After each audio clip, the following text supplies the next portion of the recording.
All right, Warren, welcome back to Edmonton. I just would like you to kind of recall when you first came to the city. What do you remember about being recruited here, and what do you remember about first coming to the city of Edmonton? It was kind of a rude awakening for me when I first came up here because it was probably 3 feet of snow on the ground.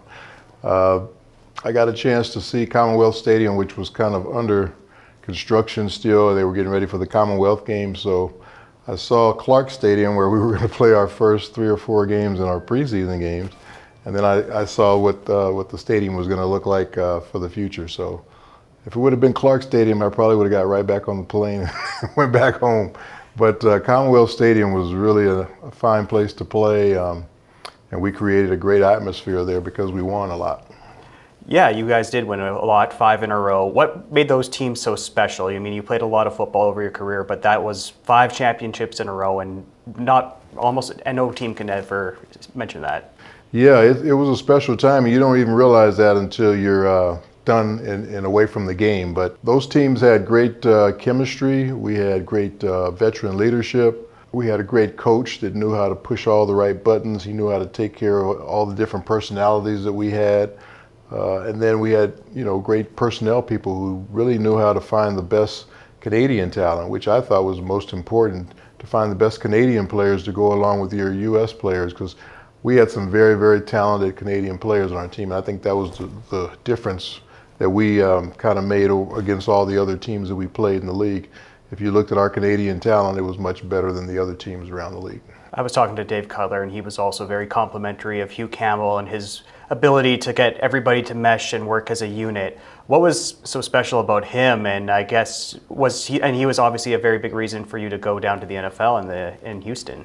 Yeah, he was a huge reason for me. He saw something in me that a lot of other people, especially in the NFL, didn't. He thought I could play a big-time quarterback no matter where I played, and that was a very good boost to my confidence that he believed in me like that. So I didn't want to let him down when I came up here. He just had a great sense for talent, but he also had a great sense for what he mixed into the team as far as personalities. And he treated every guy like an individual, even though we were in a team sport. He knew that every guy wasn't the same. So when he dealt with a Dave Fennell, he dealt with him one way. If he dealt with a Wilkie, he dealt with him another way. If he dealt with a Dan Kepley, it was another way. So he just knew exactly what those guys were, and he took the time to really find out who you were as far as your family, your background, all those different things. And I think that was another thing that made our team really close. We were close off the field too. We did a lot of different functions together, barbecues and picnics and all types of things, and everybody would show up. So we were a really close unit off the field as well as on the field.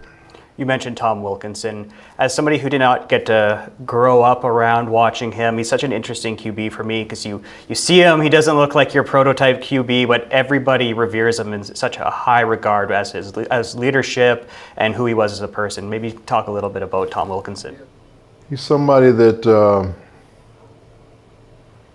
I give as much credit for my success up here as anybody, because he, first of all, was a star player when I got here, and he sees this young guy coming in from the United States wanting to take his job, and he could have totally turned his back on me and not given me any type of direction or anything like that, but he wasn't that way.